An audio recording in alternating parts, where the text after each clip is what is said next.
आप इनसे मुतमिन हैं? आपके सामने है। आप ये मतलब रिपोर्ट से ही अंदाजा कर लें कि तफ्तीश क्या हो रही है। ना क्राइम सीन को कवर किया गया, ना ब्लड है उसका वहां पर। सारी चीजें इन्होंने 29 को बॉडी मिलती है, ये 28 का बताए जा रहे हैं। कभी कचरा वाला ढूंढ रहे हैं, कभी उसके फाइनेंस को ले आते हैं, कभी किसी चीज को ले आते हैं।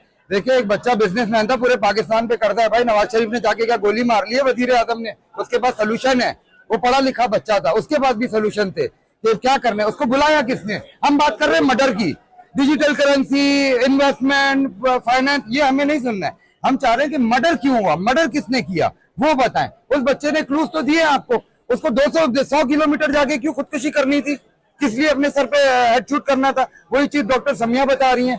तो आपका सर्जन क्या कर रहा है? डॉक्टर उसामा किधर है? क्यों वो सामने नहीं आ रहा? जब जाओ तो वहां पर हॉस्पिटल में अवेलेबल नहीं है, वो गायब है।